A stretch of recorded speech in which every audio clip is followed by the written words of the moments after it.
ఈ వీడియోలో మనం వచ్చేసి 2 జనవరి 2024కి సంబంధించిన కరెంట్ అఫైర్స్ గురించి డిస్కషన్ చేద్దాం. చాలా ఇంపార్టెంట్ అప్డేట్స్ ఉన్నాయి. చాలామంది బాగా రిప్లైస్ కూడా ఇస్తున్నారు కామెంట్ సెక్షన్లో. నాకు చాలా హ్యాపీగా ఉంది. అండ్ మనం వాళ్ళకి ఏం కావాలో కూడా వాళ్ళు అడుగుతున్నారు. సో మీరు అడగండి, ఖచ్చితంగా నేను వాటిని క్లియర్ చేయడానికి నా వంతు నేనైతే ప్రయత్నం చేస్తాను. మెయిన్గా నేను అడిగే కొన్ని ఇంపార్టెంట్ క్వశ్చన్స్కి మధ్యలో ఆన్సర్ ఇస్తున్న వాళ్ళకి చాలా థ్యాంక్స్. మీరు అలాగే ఇవ్వండి. అది మీకే తెలుస్తుంది అది ఎంత ఇంపార్టెంట్, దానివల్ల మీకు వస్తున్న బెనిఫిట్ ఏంటనేది. సింపుల్ అండి, మిమ్మల్ని మీరు ఇంప్రూవ్ చేసుకుంటారు, మీరు మిమ్మల్ని కరెక్ట్ చేసుకుంటారనమాట చెప్పడం ద్వారా. సో నేను మొన్న బ్రిక్స్ గురించి అడిగాను, చాలామంది చాలా బాగా రిప్లైస్ పెట్టారు. ఎనివే అదే కంటిన్యూ చేయండి. సో ఫస్ట్ క్వశ్చన్ చూసుకుంటే, 450 రూపాయలకే వంట గ్యాస్ సిలిండర్లను అందిస్తున్న రాష్ట్రం ఇది. ఆన్సర్ వచ్చేసి రాజస్థాన్ అండి. యాక్చువల్గా రాజస్థాన్ ఒకటే కాదు, అండ్ త్వరలో చాలా రాష్ట్రాలు అయితే దీని గురించి ఆలోచనలు చేస్తున్నాయి. ఎనివే ఇంకా అది పక్కన పెడితే, జనవరి 1, 2024 నుండి 400 రూపాయలకే తమ ప్రభుత్వము వంట గ్యాస్ సిలిండర్లను అందిస్తున్నట్లుగా రాజస్థాన్ ముఖ్యమంత్రి భజన్లాల్ శర్మ అనౌన్స్ చేశారండి. ఓకేనా, రీసెంట్గా ఫామ్ అయిన గవర్నమెంట్. సో ఇక్కడ ఏ పార్టీ ప్రభుత్వము ఫామ్ చేసింది అనేది ఎవరికైనా తెలిస్తే కామెంట్ చేయండి. సో ఆల్రెడీ నేనైతే ఈ పాయింట్స్లో ఉంది. 450 గ్యాస్ సిలిండర్ ఒకటనమాట. అంటే అప్పుడు వాళ్ళు గవర్నమెంట్ ఫామ్ చేసే టైంలో మేనిఫెస్టో రిలీజ్ చేస్తారు కదా, ఆ మేనిఫెస్టోలో ఇది కూడా ఒకటి, 400 రూపాయలకి మేము వంట గ్యాస్ను ప్రొవైడ్ చేస్తామని.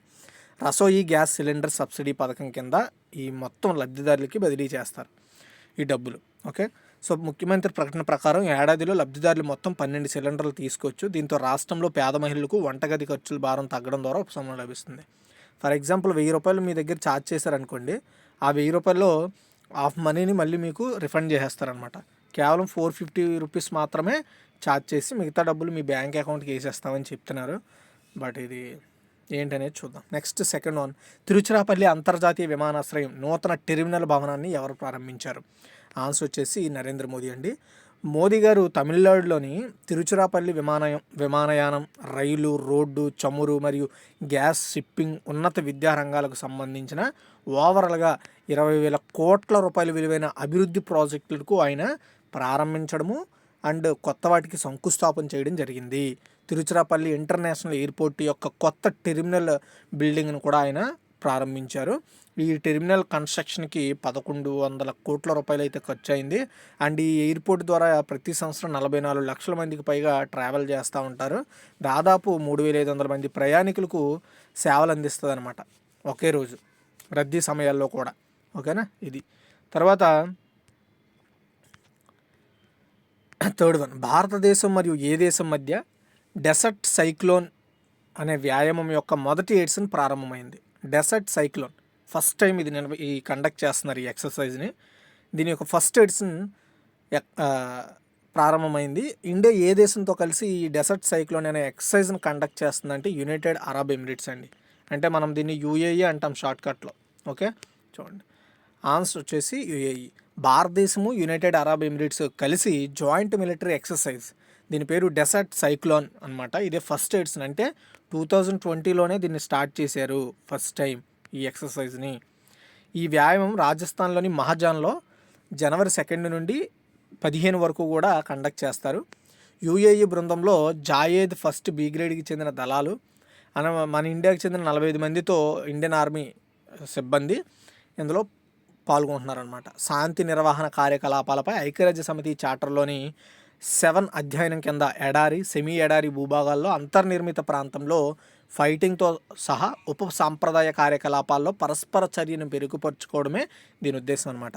అంటే నార్మల్ ప్లేసెస్లో ఎక్సర్సైజ్ జరిగేటప్పుడు అలాంటి ప్రదేశాల్లో ఏవైనా ప్రాబ్లమ్స్ అయినప్పుడు సైన్యాలు ఎలా ఎదుర్కొంటాయి అనేది తెలుసుకుంటారు. ఇప్పుడు ఎడారి ప్రాంతం అనమాట. సో ఎడారి ప్రాంతాల్లో అలాంటివి సంభవించినప్పుడు ఎలా ఎదుర్కొంటారు, ఒకరికొకరు నాలెడ్జ్ని షేర్ చేసుకుంటారనమాట. ఎందుకంటే యూఏఈ అనేది ఒక డెసర్ట్ ఏరియా, అండ్ అలాంటి డెసర్ట్ ఏరియాలోనే మన ఇండియాలో దీన్ని నిర్వహిస్తున్నారనమాట. ఓకేనా, అండ్ ఈ ఎక్సర్సైజ్ అనేది శాంతి భద్రతల కార్యకలాపాల సమయంలో ఇరుపక్షాల మధ్య ఒక హెల్ప్ చేసుకోవడానికి బాగుంటుంది. Desert cyclone exercise India, UAE మధ్య స్నేహం, విశ్వాసం, బంధాలను ఇంకా పెంచుకోవడానికి యూజ్ అవుద్ది. ఓకేనా, తర్వాత ఫోర్త్ వన్, వస్తు సేవల పన్ను అంటే జిఎస్టీ అంటాము. దీని వసూళ్ళు 2023 డిసెంబర్లో ఎన్ని కోట్లు వసూలు అయ్యాయి? అక్కడ ఎన్నో అని పడింది, బట్ ఎన్ని కోట్లు వసూలు అయ్యాయి. యాక్చువల్గా మనం ఎవ్రీ మంత్ కరెంట్ అఫైర్స్లో ఆ లాస్ట్ మంత్ యొక్క జిఎస్టీ కలెక్షన్స్ గురించి చెప్పుకుంటున్నాము. సో ఇది అంత ఇంపార్టెంటా అంటే ఇంపార్టెంట్ కాదని అయితే నేను చెప్పను. జిఎస్టీ వసూళ్ళు అనేవి సో చాలా ఇంపార్టెంట్ అండి మన ఎకానమీకి. ఇప్పుడు ప్రజెంట్ సిచ్యువేషన్లో అయితే చాలా ఇంపార్టెంట్ అయ్యాయి. కాబట్టి ఇది ఏ మంత్కి ఎంతెంత వసూలు అవుతున్నాం అనేది మనం గుర్తుపెట్టుకోవడం చాలా ఇంపార్టెంట్. అయితే ఓవరాల్గా డిసెంబర్ నెలలో వచ్చేసి 1,64,882 కోట్ల రూపాయలు అయితే రిలీజ్ కావడం జరిగిందండి. ఓకేనా. అయితే గడిచిన 2022 డిసెంబర్కి 2023 డిసెంబర్కి వసూళ్ళు విలువ 10% పెరిగిందంట, డిఫరెన్స్ ఉందంట. గత ఏడాది ఏప్రిల్ డిసెంబర్ స్థూల జిఎస్టీ వసూళ్లు 12% వృద్ధిని సాధించగా 14.97 లక్షల కోట్లు చేరుకున్నాయి. అంతకుముందు సంవత్సరం ఇదే కాలంలో 13.40 లక్షల కోట్లు వసూలు అయ్యాయని సెంట్రల్ ఫైనాన్స్ మినిస్ట్రీ అనౌన్స్ చేసిందనమాట. ఇందులో యాక్చువల్గా జిఎస్టీ అనేది CGST and SGST, IGST and SEZ ఇలా అన్నింటినీ కలుపుకొని మనము జిఎస్టీ కింద క్యాలిక్యులేట్ చేస్తాము. ఏ సపరేట్ ట్యాక్సెస్ ఎంతెంత కలిపి వచ్చాయి, ఓవరాల్గా ఎంత వచ్చిందనేది మనము గుర్తుపెట్టుకోవాలి. తర్వాత 5th వన్, నోబెల్ గ్రహీత మహమ్మద్ యూనస్కు ఏ దేశ కోర్టు 6 నెలలు జైలు శిక్ష విధించింది? ఓకేనా. ఆన్సర్ వచ్చేసి బంగ్లాదేశ్ అండి. కార్మిక చట్టాన్ని ఉల్లంఘించారనే ఆరోపణలపై శాంతిలో నోబెల్ బహుమతి గెలుచుకున్న అండ్ గ్రామీణ బ్యాంకు వ్యవస్థాపకుడు మహమ్మద్ యూనస్కు బంగ్లాదేశ్ కోర్టు 6 months పాటు ఆయనకి జైలు శిక్ష విధించిందండి. మహమ్మద్ యూనస్ కార్మిక చట్టం, నిధుల దుర్వినియోగానికి సంబంధించిన పలు ఆరోపణలు ఎదుర్కొంటున్నారు. అంతేకాదు ప్రభుత్వంతో వివిధ అంశాల్లో ఆయన వ్యతిరేకిస్తున్నారు కూడా. అయితే 2008లో షేక్ హసీనా ప్రభుత్వం ఈయన కేసులపై దర్యాప్తు స్టార్ట్ చేసింది. 2011లో గ్రామీణ బ్యాంకు కార్యకలాపాలపైన కూడా సమీక్ష నిర్వహించింది. అంతేకాకుండా వ్యవస్థాపక మేనేజింగ్ డైరెక్టర్గా ఆయన్ను తొలగించింది కూడా. ఓకేనా. సో అది ఆయన బంగ్లాదేశ్లో శాంతికి చాలా కృషి చేసిన వ్యక్తి. అలాంటి వ్యక్తికే 6 నెలల జైలు శిక్ష పడిందంటే ఆలోచించండి. తర్వాత అంటే ఇక్కడ ఎవరో కూడా చట్టానికి అతీతులు కారు. అలా అని హై ప్రొఫైల్లో ఉన్న వాళ్ళు ఎప్పటికీ బతుకుతూనే ఉంటారు. సో అది ఎనీవే అది పక్కన పెడదాం. 6th వన్, 16వ ఆర్థిక సంఘం చైర్మన్గా ఎవరు నియమితులయ్యారు? ఆన్సర్ వచ్చేసి అరవింద్ పనగాడియా. 16వ ఆర్థిక సంఘం చైర్మన్గా నీతి ఆయోగ్ మాజీ వైస్ చైర్మన్ అరవింద్ పనగాడియాను కేంద్ర ప్రభుత్వం అపాయింట్ చేసింది. ఆర్థిక మంత్రిత్వ శాఖలో joint secretary Ritwik Ranjanam Pandey commission కార్యదర్శిగా వ్యవహరిస్తారని ప్రభుత్వం నోటిఫికేషన్లో చెప్పింది. ఓకేనా. దీనికి రంజనం పాండే ఈ కమిషన్కి సెక్రటరీగా ఉంటారు. అండ్ చైర్మన్గా వచ్చేసి అరవింద్ పనగాడియా ఉంటారు. ఈయన నీతి ఆయోగ్ యొక్క ఎక్స్ వైస్ చైర్మన్ అండి. ఓకేనా. సో అయితే నీతి ఆయోగ్ మాజీ vice chairman Columbia university professor doctor Arvind పనగాడియాను చైర్మన్గా అపాయింట్ చేయడం జరిగిందనమాట. అండ్ పనగాడియా నలంద యూనివర్సిటీకి ఛాన్సలర్గా వర్క్ చేశారు. ఆసియన్ డెవలప్మెంట్ బ్యాంక్కి చీఫ్ ఎకనమిస్ట్గా కూడా వర్క్ చేసిన ఎక్స్పీరియన్స్ ఉంది. అండ్ వరల్డ్ బ్యాంక్ వంటి ప్రపంచ స్థాయి సంస్థల్లో ఆయన కీ రోల్ పోషించిన వ్యక్తి. 16వ ఫైనాన్స్ కమిషన్ తన 5 ఏళ్ల కాలానికి, అంటే ఇది 2026 to 27 నుంచి 2030 to 31 వరకు కూడా నివేదికలు ఇస్తూ ఉంటుంది అనమాట. సో ఈ నివేదికలన్నింటినీ కూడా అక్టోబర్ 31, 2025 నాటికి రాష్ట్రపతికి అప్పుడు ఆ స్ట్రాటజీస్కి సంబంధించి ఫైనాన్స్ కమిషన్ ఎలాంటి నిర్ణయాలు తీసుకుంటే బాగుంటుంది, వేటిని ఇంప్లిమెంటేషన్ చేస్తే బాగుంటుంది అనేది ఈ 2026 to 31 మధ్య సో నివేదికను తయారు చేసి 25th October 31 కల్లా 25th October 31 వాళ్ళకి అప్పటికి ఈ వీళ్ళ యొక్క రిపోర్ట్ని ప్రెసిడెంట్కి సబ్మిట్ చేయాల్సి ఉంటుంది. అండ్ 16వ ఆర్థిక సంఘం విధి విధానాలకు గత నెలలో ప్రధాని నరేంద్ర మోదీ అధ్యక్షతన జరిగిన కేంద్ర మంత్రివర్గం ఆమోదం తెలిపింది. ఈ 16వ ఫైనాన్స్ కమిషన్ యొక్క విధి విధానాలు ఏంటో ఆల్రెడీ నేను మన వీడియోస్లో అయితే నేను చెప్పాను. సో ఓకేనా. కరెంట్ అఫైర్స్లో ఆల్రెడీ నేను చెప్పాను. అయితే విపత్తు నిర్వహణ కార్యక్రమాలకు ఆర్థిక సాయం కోసం ఆర్థిక సంఘం ఏర్పాట్లను సమీక్షిస్తుంది. అలాగే కేంద్ర రాష్ట్రాల మధ్య పన్నుల పంపిణీ, ఆదాయ పంపు చర్యలను ఆర్థిక సంఘం చూసిస్తుంది. ఫైనాన్స్ కమిషన్ అనేది ఒక రాజ్యాంగ సంస్థ. ఇది కేంద్ర రాష్ట్ర ఆర్థిక సంబంధాలను ఇది నిర్దేశిస్తుంది. 15వ ఆర్థిక సంఘానికి ఎన్కే సింగ్ చైర్మన్గా వ్యవహరించారండి. ఇప్పుడు 16వది వచ్చేసి అరవింద్ పనగాడియా గారు చైర్మన్గా వ్యవహరిస్తారు. ఇది చాలా ఇంపార్టెంట్. రెండింటిని మీరు గుర్తుపెట్టుకోవాలి. అయితే చాలామంది అడగవచ్చు, నీతి ఆయోగ్ను కూడా ఫైనాన్స్ కమిషన్ బదులుగానే కదా తీసుకొచ్చారు, మళ్ళీ ఫైనాన్స్ కమిషన్ ఎందుకు ఏర్పాటైందని. యాక్చువల్గా ఫైనాన్స్ కమిషన్ అనేది స్టేట్కి సంబంధించి విధి విధానాలను ఖరారు చేస్తుంది అనమాట. పన్నుల పంపిణీ, ఆదాయపు పన్ను చర్యలకు సంబంధించి విషయాల మీద ప్రభుత్వానికి, రాష్ట్రపతి గారికి నివేదిస్తూ ఉంటుంది. నీతి ఆయోగ్ ఏంటంటే ఒక్క రాష్ట్రానికో లేదా ఒక ప్రాంతానికే పరిమితం కాదు, అది అన్ని విషయాల మీద రిపోర్టులు తయారు చేసి ప్రభుత్వానికి సలహాలు సూచనలు ఇవ్వడానికి పనిచేస్తుంది.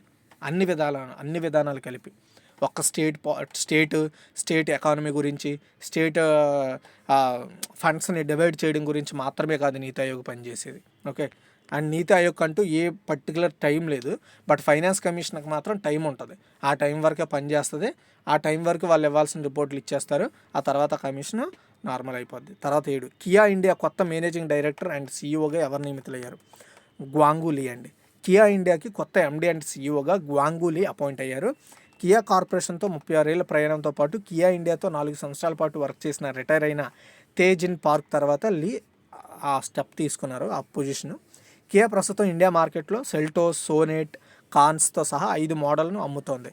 అండ్ కియా గ్లోబల్ సీఈఓ వచ్చేసి హోంగ్ సాంగ్.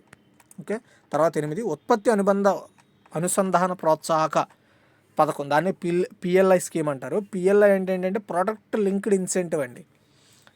ఈ పథకం కింద రాయితీ అర్హత పొందిన మొదటి ఎలక్ట్రిక్ వెహికల్ కంపెనీ ఇది. చాలా ఇంపార్టెంట్.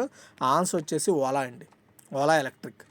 ఉత్పత్తి అనుసంధాన ప్రోత్సాహక పథకము పిఎల్ఐ, ప్రొడక్ట్ లింక్డ్ ఇన్సెంటివ్ పథకం కింద రాయితీలు పొందేందుకు ఓలా ఎలక్ట్రిక్ అర్హత కలిగి ఉందని భారీ పరిశ్రమల మంత్రిత్వ శాఖ ధృవీకరించింది. దీంతో ఓలా ఎలక్ట్రిక్ ఈ పథకం కింద ధృవీకరించబడిన ఫస్ట్ E2W అంటే ఎలక్ట్రిక్ ద్విచక్ర వాహన కంపెనీగా అవతరించింది. ఇందులో hero motor Corp, TVS motor company, Bajaj auto మొదలైన అనేక ఇతర దరఖాస్తుదారులు అయితే ఉన్నారు. వాళ్ళందరికీ కాకుండా ఓలా ఎలక్ట్రిక్ మాత్రం క్వాలిఫై అయ్యిందనమాట. అంటే ప్రొడక్ట్ లింక్డ్ ఇన్సెంటివ్ స్కీమ్ కింద ప్రభుత్వం ఇచ్చే ఏవైతే కొంత రాయితీలు ఉంటాయో ఆ రాయితీలు ఈ కంపెనీకి ఇప్పుడు అప్లికేబుల్ అవుతాయి. సో ప్రభుత్వం ద్వారా కొంత డబ్బునైతే ఈ కంపెనీలు అయితే పొందుతాయి ఈ పథకం కింద. దాని ద్వారా ఆ కంపెనీలకు కొంత ఉపశమనం వస్తుంది. అట్ ది సేమ్ టైం ఆ కంపెనీలు బాగా వృద్ధి చెంది మన ఇండియాలో వాటి మార్కెట్ను బాగా డెవలప్ చేసుకోవడానికి కొంత ఉపయోగపడతాయి అన్నమాట. ఓకేనా, అంటే మీకు ఇప్పుడు డబ్బులు అవసరం ఉన్నప్పుడు లేదా మీకు ఏదో ఒక విధంగా కొంతమంది ఎవరైనా ఆర్థికంగా సహాయం చేస్తే మనం ఎలా డెవలప్ అవుతాం మనకు కావాల్సిన టైంలో, ఇది అంతే. తర్వాత 9, ఫైర్ సర్వీసెస్, సివిల్ డిఫెన్స్ మరియు హోంగార్డ్స్ డైరెక్టర్ జనరల్గా ఎవరు నియమితులయ్యారు? ఆల్ ఓవర్ మన ఇండియాలో ఫైర్ సర్వీసెస్కి, సివిల్ డిఫెన్స్కి, హోంగార్డ్కి వీళ్ళందరికీ డైరెక్టర్ జనరల్గా ఎవరు అపాయింట్ అయ్యారంటే వివేక్ శ్రీవాస్తవ్ అండి. Gujarat cadre IPS officer Vivek శ్రీవాస్తవను ఫైర్ సర్వీసెస్, సివిల్ డిఫెన్స్, హోంగార్డులకి వీటి మూడింటికి కూడా డైరెక్టర్ జనరల్గా కేంద్ర క్యాబినెట్ ఈయన అపాయింట్ చేసింది. ఫైర్ సర్వీసెస్, సివిల్ డిఫెన్స్, హోంగార్డుల్లో వ్యవహారాల మంత్రిత్వ శాఖ కింద పనిచేస్తాయి. సో వీటన్నింటికి ఈయన డీజీగా వ్యవహరిస్తారనమాట. తర్వాత 10, ప్రమాదాలు జరిగే ప్రాంతాలను బ్లాక్ స్పాట్స్గా సమగ్రంగా మ్యాప్ చేసిన మొదటి భారతీయ రాష్ట్రంగా ఏది అవతరించింది? ఆన్సర్ వచ్చేసి పంజాబ్ అండి. నావిగేషన్ సిస్టమ్స్ మ్యాప్స్ యాప్లో ప్రమాదాలు జరిగే 784 ప్రాంతాలను బ్లాక్ స్పాట్స్గా సమగ్రంగా మ్యాపింగ్ చేసిన ఫస్ట్ ఇండియన్ స్టేట్గా పంజాబ్ అవతరించింది.